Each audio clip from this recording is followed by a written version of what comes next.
tema central del capítulo 3 es el templo. Punto 1, versículo 1 al 4. Fieles carnales. Punto 2, versículo 5 al 9. La casa y el campo de Dios. Punto 3, versículo 10 al 17. Edificación del templo. Punto 4, versículo 18 al 23. Desechen la sabiduría humana y vuélvanse a Dios. El punto 1 dijimos que se trata de fieles carnales, versículo 1 al 4. Leamos el versículo 1. Yo, hermanos, no pude dirigirme a ustedes como a espirituales, sino como a inmaduros, carnales, apenas niños en Cristo. Todos los fieles se dividen en dos grupos, los espirituales y los carnales, inmaduros. Los fieles carnales, inmaduros, solo pueden tomar leche y no comer alimento sólido. Pero los fieles espirituales son los fieles maduros. Ellos, como quedan desnutridos por tomar solo la leche, comen de alimento sólido. Comer alimento sólido le provee de fuerza para poder moverse. Pero los niños no pueden digerir bien si le dan alimento sólido. En Hebreos capítulo 5, versículo 12 al 14 dice: en realidad, a estas alturas ya deberían ser maestros, y sin embargo, necesitan que alguien vuelva a enseñarles las verdades más elementales de la palabra de Dios. Dicho de otro modo, necesitan leche en vez de alimento sólido. El que solo se alimenta de leche es inexperto en el mensaje de justicia. Es como un niño de pecho. En cambio, el alimento sólido es para los adultos, para los que tienen la capacidad de distinguir entre lo bueno y lo malo, pues han ejercitado su facultad de percepción espiritual. Dijo, el que solo se alimenta de leche es inexperto en el mensaje de justicia. Por eso, a los fieles de Corinto le dijo, apenas niños en Cristo. Les di leche porque no podían asimilar alimento sólido ni pueden todavía. Como los fieles de Corinto eran como niños, Pablo le tuvo que darle solo leche. Entonces, ¿qué significa que le dio leche? Significa que enseñó la verdad de la Biblia en forma elemental, primario. Darle de comer alimento sólido es enseñar interpretando la verdad profunda, el significado espiritual. Puede comer la Biblia como leche o como alimento sólido. Enseñanza elemental es enseñarle solamente que si cree en Jesús es salvo y recibirá bendición. Enseñanza elemental es decirle que si cree en Jesús recibirá bendición en el mundo, tendrá sanidad física y les irá todo bien en el mundo. Pablo dijo que los corintios son como niños, porque eran fieles carnales, inmaduros. Por eso no podían comer alimento sólido, ni lo podían hacerlo ahora. Solamente alguien maduro puede comer alimento sólido. Los fieles de Corinto, como vivían centrado en lo humano, permanecían como niños tomando la leche. Versículo 3. Pues aún los inmaduros, mientras haya entre ustedes celo y contiendas, ¿no serán inmaduros? ¿Acaso no se están comportando según criterios meramente humanos? La prueba de que los fieles de Corinto eran como niños, hombres carnales, se veía en sus celos y peleas. Los celos y peleas se deben a conflictos de honor y gloria. Es para su propio ser. Aunque crea en Jesús, hay quienes creen por su honor y gloria. Ellos siguen a los hombres, viven centrados en lo humano, son fieles carnales. Entonces, en el versículo 4 dice, cuando uno afirma, yo sigo a Pablo, y otro, yo sigo a Apolos, ¿no es que están actuando con criterios humanos? Algunos afirmaban que seguían a Pablo, otros a Apolo. Esta era la prueba de su inmadurez. El mundo espiritual no sigue a los hombres. Los fieles espirituales desean la palabra, se alegran por el Espíritu Santo, viven para Jesús. El mundo de Dios no es vivir para sí, sino solo para Dios. Juan el Bautista dijo, Él tiene que crecer y yo menguar. Aquí se menciona específicamente la división que se produjo en la iglesia de Corinto. La división de la iglesia de Corinto se produjo por la comprensión incorrecta acerca de los líderes. El sentimiento de partidismo nace del egoísmo humano y el instinto natural del hombre. Este sentimiento solo puede resolverse si va delante de Dios. Punto 2 principal.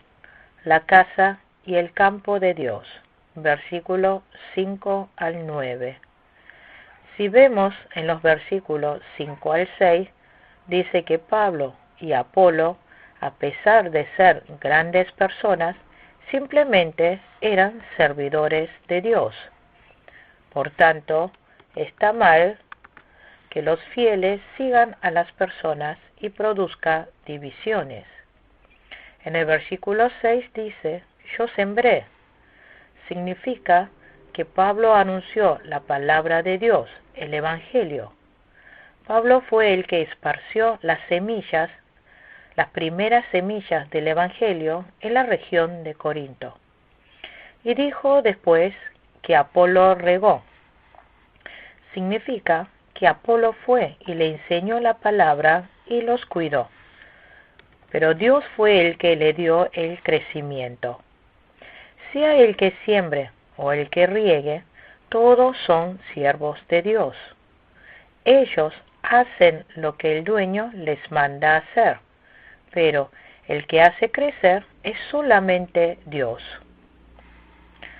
Leamos el versículo 7. Así que no cuenta ni el que siembra ni el que riega, sino solo Dios, quien es el que hace crecer. Los servidores no son nada delante de Dios. Solo es grande el que ha mandado a hacer la obra y ha hecho crecer. Solo hay que seguir y exaltar al dueño de la iglesia, quien es Dios, y el que ha hecho crecer. Versículo 8.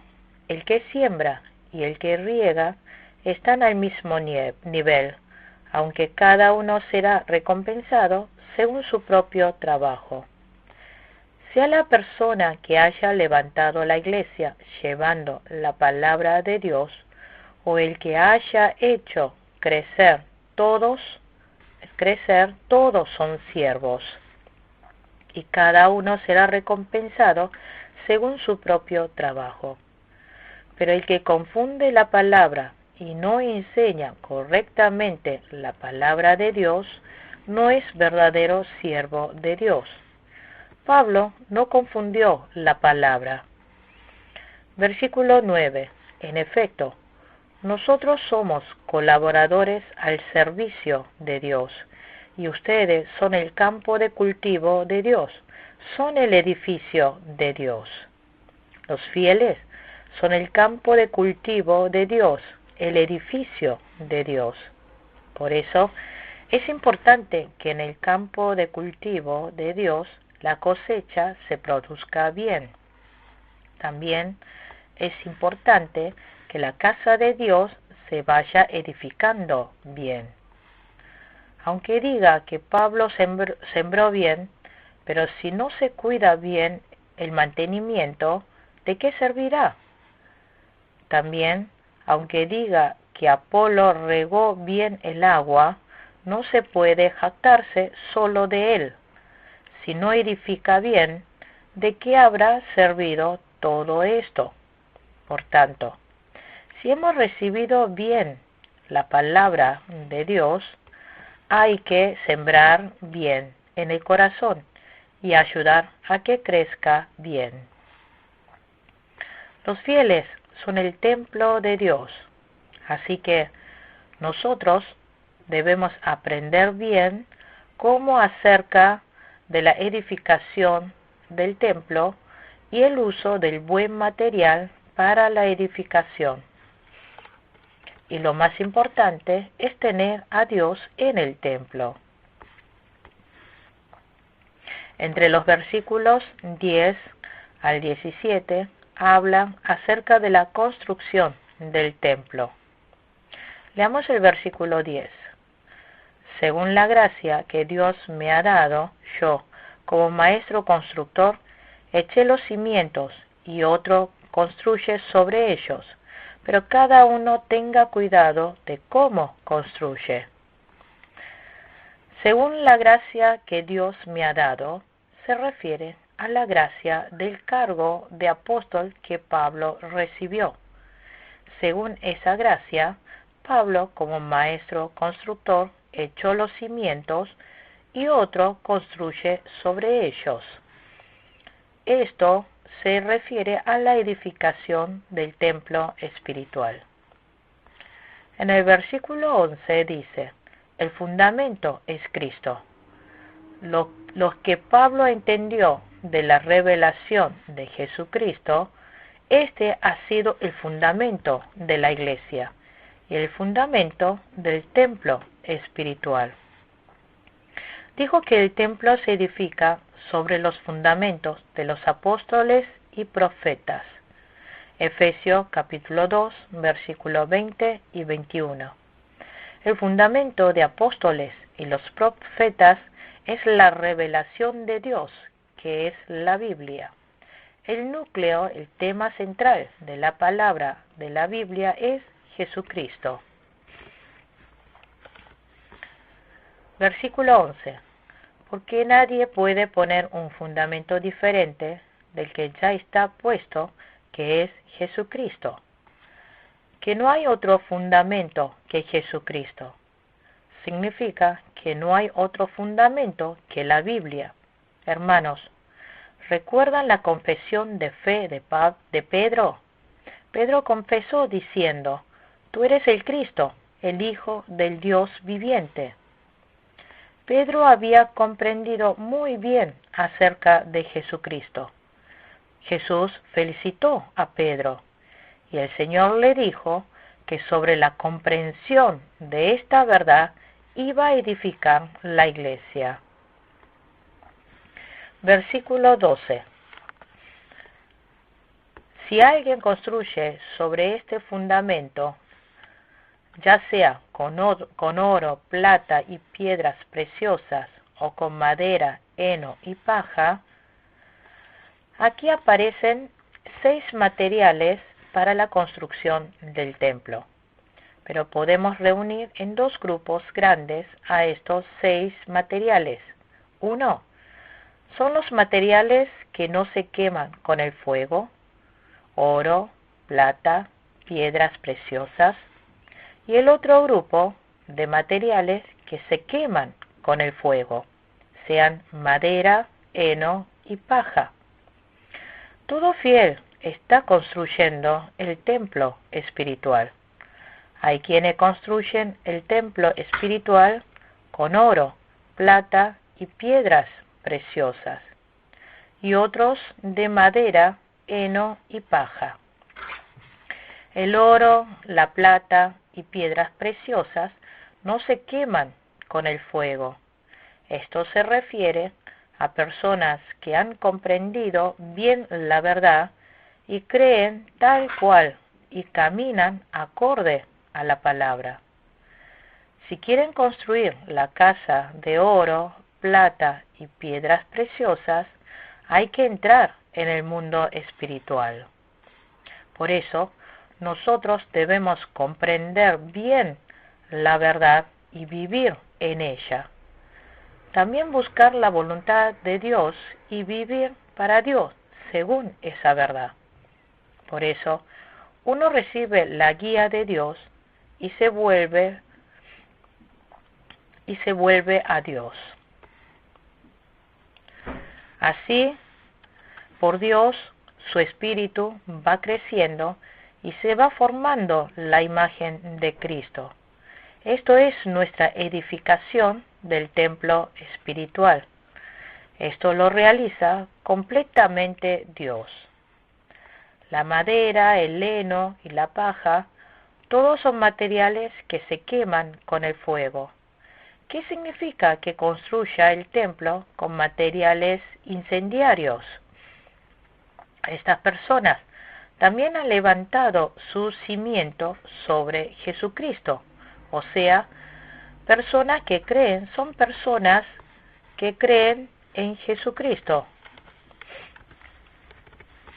En el versículo 15 dice que por si su obra es consumida por las llamas, él sufrirá pérdida.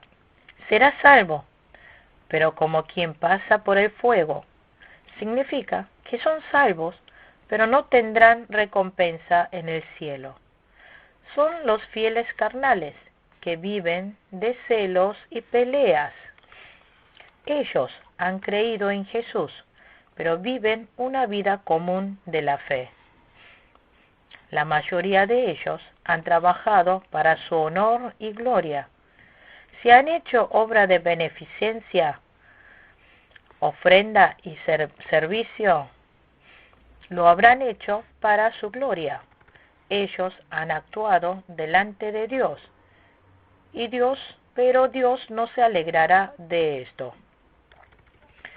Pero han actuado por apariencia, por eso su espíritu no habrá crecido. Porque han actuado por apariencia, su espíritu no habrá crecido. Estas clases de personas, aunque digan que han hecho mucho, no tendrán recompensa delante de Dios. Versículo 13. Su obra se mostrará tal cual es, pues el día del juicio la dejará al descubierto. El fuego la dará a conocer y pondrá a prueba la calidad del trabajo de cada uno.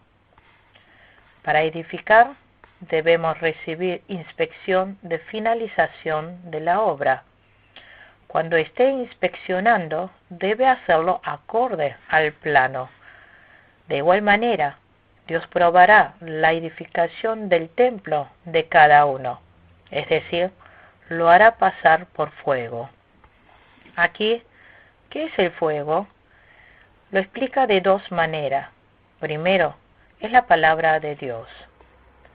En el día de juicio, Dios juzgará a los fieles con la palabra. En Jeremías capítulo 5, versículo 14, dice que la palabra de Dios es fuego.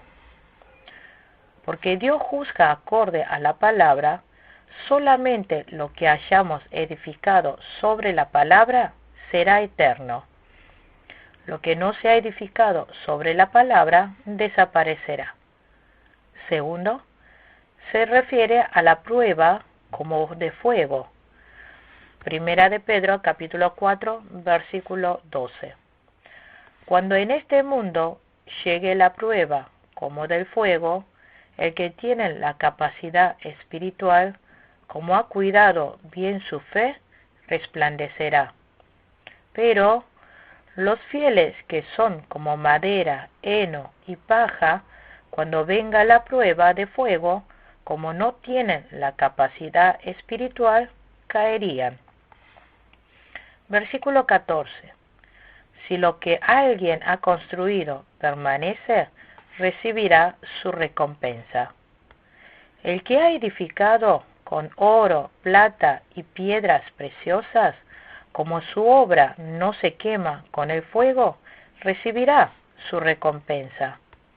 Eso es porque su espíritu ha crecido por obediencia al mover de la verdad y del Espíritu Santo.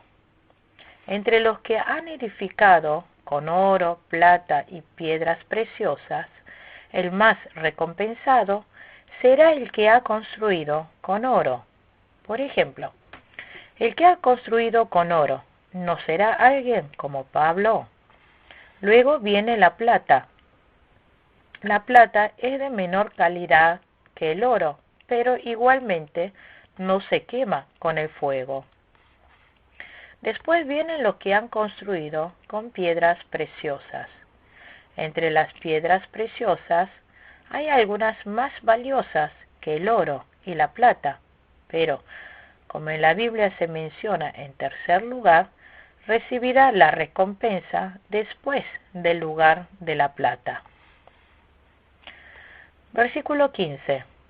Pero si su obra es consumida por las llamas, él sufrirá pérdida.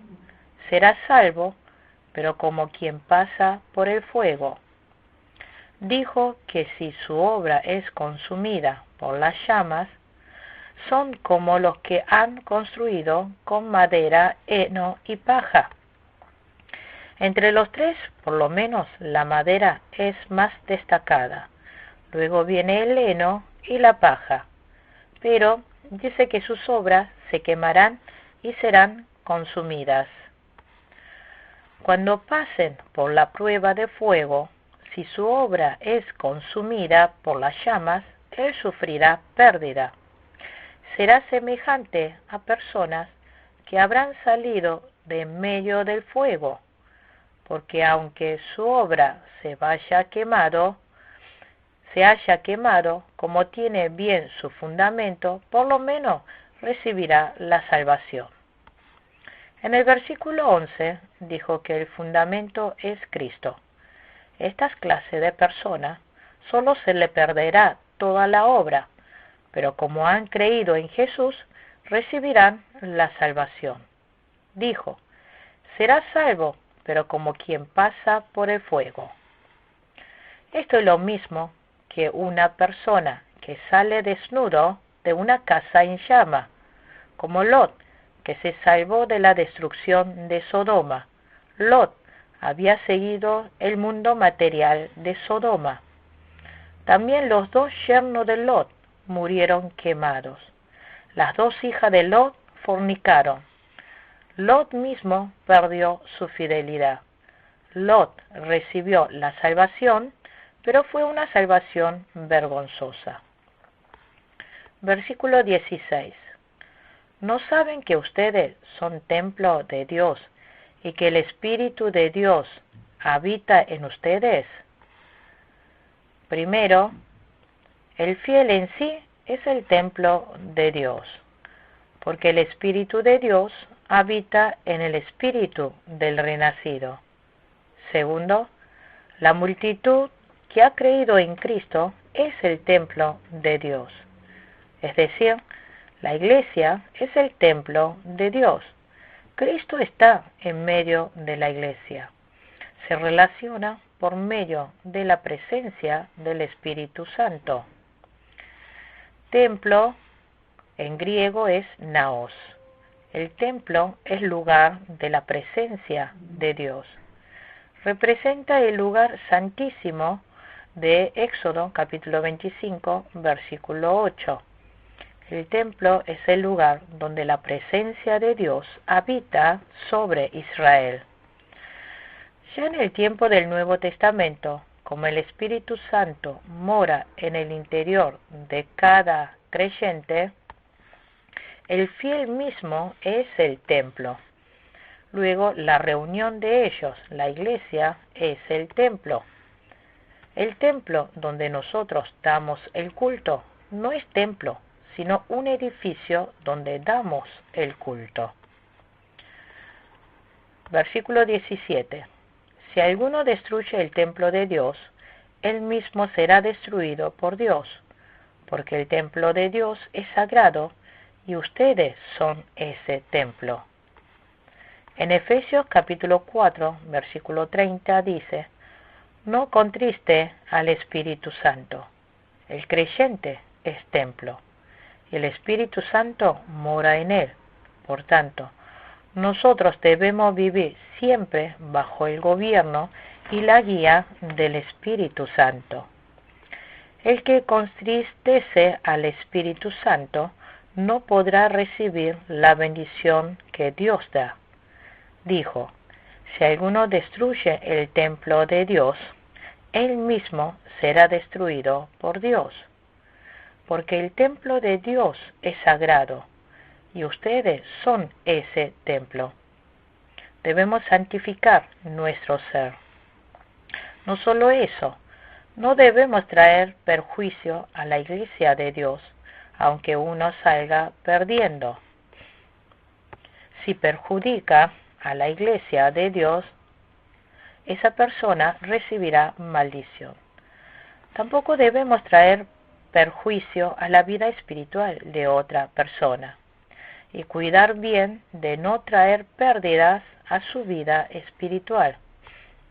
Los creyentes siempre debemos luchar para mantener bien la vida espiritual y ayudar en la obra salvífica de la iglesia. Dijo que si uno da de beber un vaso de agua a un discípulo, recibirá su correspondiente recompensa. Ahora veamos el punto 4 principal. Versículo 18 al 23. Desechen la sabiduría humana y vuélvanse a Dios. Veamos el versículo 18. Que nadie se engañe. Si alguno de ustedes se cree sabio según las normas de esta época, háganse ignorante para así llegar a ser sabio. Dijo: si alguno de ustedes se cree sabio según las normas de esta época, hágase ignorante. Es necio pensar que no teniendo sabiduría se crea sabio. Esa persona se está engañando a sí mismo. Aquel que juzga según sabiduría humana sin seguir la verdad, esa persona cae en su propia astucia. Es más, debemos ser más insensatos. ¿Quién es aquel que tiene verdadera sabiduría? Es aquel que desecha su sabiduría y cree en la verdad de la cruz. Lo hemos visto en el capítulo 1. Dijo que para los que se pierden, el mensaje de la cruz es locura. Pero para nosotros, los que somos salvos, es poder de Dios. Aquel que se niega a sí mismo y cree en la palabra de Dios y vive para Dios, es un creyente que tiene la verdadera sabiduría. Aquel que toma la palabra de Dios y lo sigue incondicionalmente es un verdadero sabio.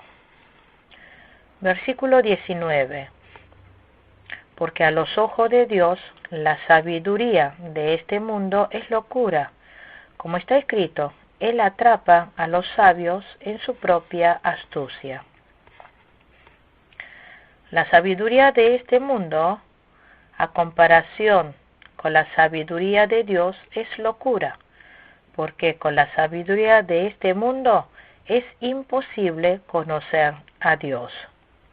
Con la sabiduría del mundo no se puede entender el mensaje de la salvación, porque para la sabiduría del mundo el mensaje de la cruz es locura. Por tanto, los incrédulos rechazan la sabiduría de Dios. Así que, a los ojos de Dios, la sabiduría de este mundo es locura. Él atrapa a los sabios en su propia astucia.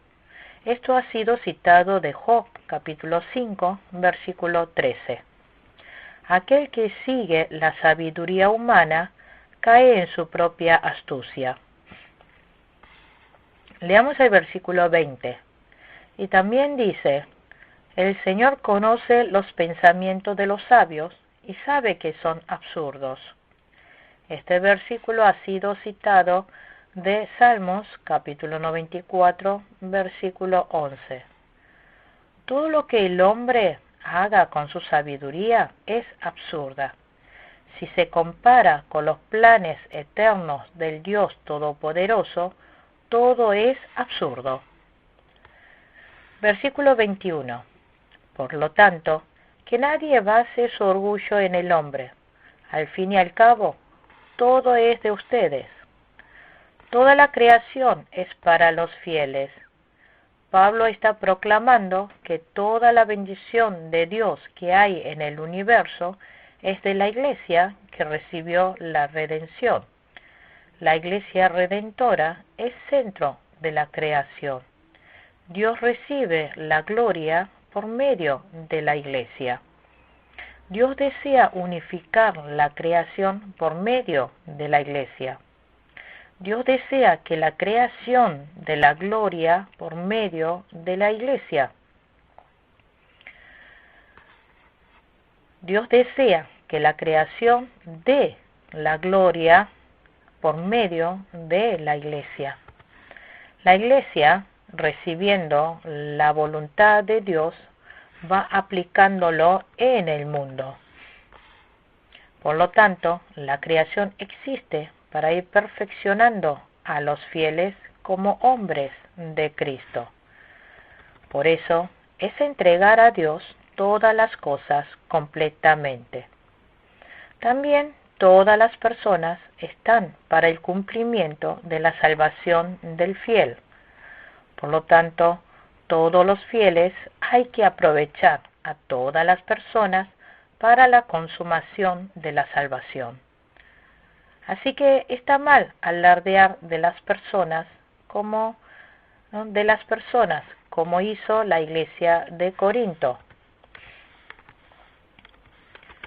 Porque sea Pablo, Apolo y Cefas fueron dadas para el cumplimiento de la salvación, pero que los fieles sigan a las personas, alardear de las personas que les agrada y formar divisiones, es prueba de estar en la carne.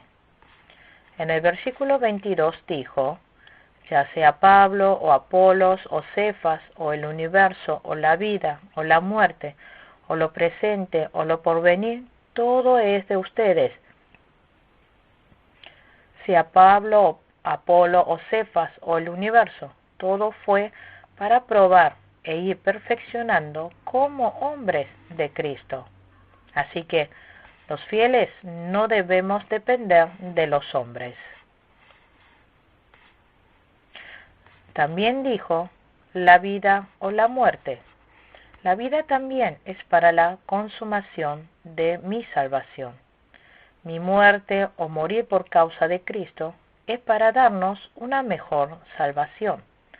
La muerte de los 10 hijos de Job al mismo tiempo fue para probar y hacer de Job que saliera como oro refinado. Dijo, lo presente o lo porvenir. Todo lo que padezca en el presente y situaciones que padezca en el futuro, Dios lo hace todo para probar y llevar a cabo el cumplimiento de la salvación, la consumación de la salvación. Versículo 23.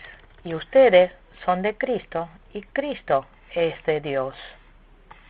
En el versículo 23 enseña el origen del fin de la humanidad. Está proclamando la soberanía de Dios sobre la creación. La salvación de los fieles se hizo posible por la mediación de Cristo, y la mediación de Cristo fue cumplido por la providencia absoluta de Dios. Dijo también, ustedes son de Cristo. Dios nos compró con el precio de la sangre de Cristo, así que somos de Cristo. Por eso es justo que vivamos por Cristo. Nosotros debemos ir asemejando a la imagen de Cristo. Debemos reflejar la gloria de Cristo. También dijo, Cristo es de Dios. Cristo recibe a los fieles y los entrega a Dios. También Cristo entrega a Dios la gloria que recibió de los fieles. Por último, Cristo mismo da la gloria a Dios. Así que todas las cosas son de Dios. Capítulo 6, versículo 19 al 20. Por tanto, nosotros debemos dar la gloria a Dios. Concluimos con la clase número 3 de Primera y Segunda de Corintios. Muchas gracias.